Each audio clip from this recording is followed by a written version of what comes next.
Hello all, welcome to my channel Shravana Karthikam. ఈరోజు 16వ రోజు కార్తీక బహుళ పాడ్యమి, స్తంభదీప ప్రశంస. వశిష్ఠుడు చెబుతున్నాడు, ఓ రాజా, కార్తీక మాసము దామోదరునికి అత్యంత ప్రీతికరమైన మాసము. ఆ మాసమందు స్నాన దాన వ్రతాదులను చేయుట, సాలగ్రామ దానము చేయుట చాలా ముఖ్యము. ఎవరు కార్తీక మాసమందు తమకు శక్తి ఉన్నా దానము చేయరో అట్టివారు రౌరవాది నరక బాధలు అనుభవింతురు.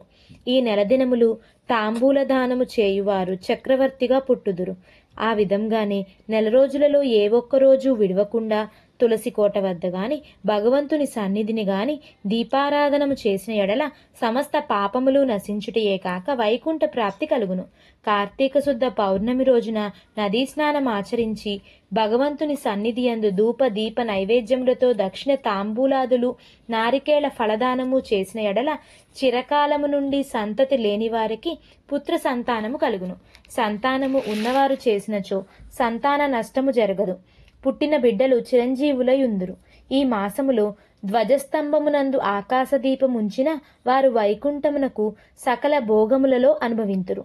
కార్తీక మాసమంతయు ఆకాశదీపము గాని స్తంభదీపము గాని ఉంచి నమస్కరించిన స్త్రీ పురుషులకు సకల ఐశ్వర్యములు కలిగి వారి జీవితము ఆనందదాయకమగును. ఆకాశదీపము పెట్టువారు శాలిధాన్యం గాని నువ్వులు గాని ప్రమిద అడుగున పోసి దీపముంచవలయును. దీపం పెట్టడానికి శక్తి ఉండి కూడా దీపం పెట్టని వారును, లేక దీపం పెట్టువారిని పరిహాసమాడువారును కూడా చుంచు జన్మం ఎత్తుదురు. ఇందులకొక కథ కలదు, చెప్పెదను వినుము. దీపస్తంభము విప్రుడగుట. ఋషులలో అగ్రగణ్యుడను పేరొందిన మతంగ మహాముని ఒకచోట ఆశ్రమాన్ని ఏర్పరచుకొని అతనికి దగ్గరనున్న విష్ణు మందిరాన్ని కూడా నిర్మించుకొని నిత్యము పూజలు చేయుచుండెను. కార్తీక మాసములో ఆ ఆశ్రమము చుట్టుప్రక్కల మునులు కూడా వచ్చి పూజలు చేయుచుండిరి.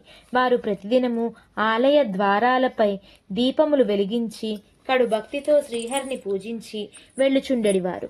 ఒకనాడు ఆ మునులలో ఒక వృద్ధుడు తక్కిన మునులను చూచి, ఓ సిద్ధులారా, కార్తీక మాసములో హరిహరాదుల ప్రీతి కొరకు స్తంభదీపము ఉంచినచో వైకుంఠ ప్రాప్తి కలుగుతుందని మనకందరకు తెలిసిన విషయమే కదా.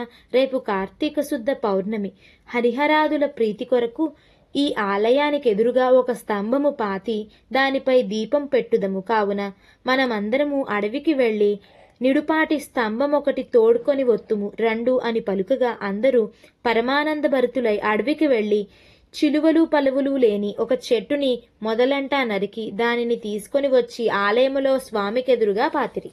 దానిపై సాలిధాన్యముంచి ఆవునేతితో నింపిన పాత్రను దానిపై పెట్టి అందు ఒత్తివేసి దీపము వెలిగించిరి. పిమ్మట వారందరూ కూర్చుని పురాణ పఠనము చేయుచుండగా పెళపెళమను శబ్దము వినిపించి అటు చూడగా వారు పాతిన స్తంభము ముక్కలై పడి దీపము ఆరిపోయి చెల్లా చెదురై పడి ఉండెను. ఆ దృశ్యము చూచి వారందరూ ఆశ్చర్యముతో నిలబడి ఉండిరి. అంతలో ఆ స్తంభము నుండి ఒక పురుషుడు బయటికి వచ్చి వారతనిని చూచి, ఓయి, నీవెవడవు? నీవి స్తంభము నుండి ఎలా వచ్చితివి? నీ వృత్తాంతమేమని ప్రశ్నించిరి. అంత ఆ పురుషుడు వారందరకు నమస్కరించి, పుణ్యాత్ములారా, నేను క్రిందటి జన్మము యందు బ్రాహ్మణుడను, ఒక జమీందారుడును. నా పేరు ధనలోభుడు. నాకు చాలా ఐశ్వర్యముండుటచే మదాంధుడునై న్యాయాన్యాయములు విచక్షణములు లేక ప్రవర్తించి తిని దుర్బుద్ధులు అలవడుటచే వేదములు చదువక శ్రీహరిని పూజింపక దానధర్మములు చేయక మెలిగితిని. నేను నా పరివారము కూర్చుండియున్న సమయముననే విప్రుడైనా వచ్చి నన్ను ఆశ్రయించి నన్ను అతనిచే నా కాళ్ళు కడిగించి ఆ నీళ్లు నెత్తిమీద వేసుకోమని చెప్పి నానా దుర్భాషలాడి పంపుచుండెడి వాడను. నేను ఉన్నతాసనముపై కూర్చుండి అతిథులను నేలపై కూర్చుండుడని చెప్పెడివాడను. స్త్రీలను పసిపిల్లలను హీనముగా చూచుచుండెడివాడను. అందరూ నా చేష్టలకు భయపడువారే గాని నన్నెవరనూ మందలింపలేకపోయిరి.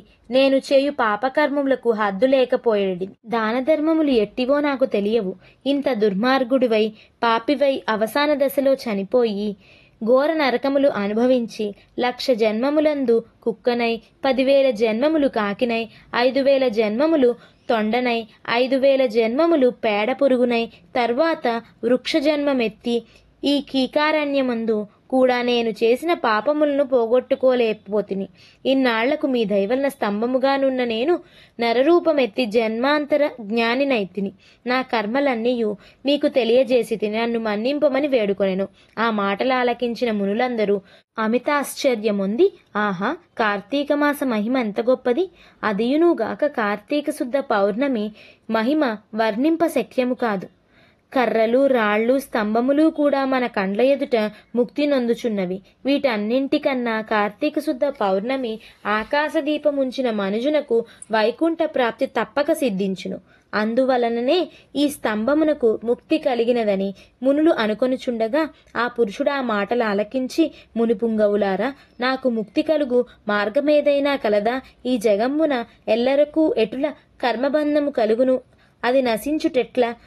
నా ఈ సంశయమును బాపుడని ప్రార్థించెను. అక్కడ ఉన్న మునీశ్వరులందరినూ తమలో ఒకడుగు ఆంగీరస మునితో, స్వామి, మీరే అతడి సంశయమును తీర్చగల సమర్థులు కాని వివరించండి అని కోరిరి. అంతటా ఆంగీరసుడిట్లు చెప్పుచున్నాడు. షోడశాధ్యాయం 16వ రోజు పారాయణ సమాప్తం.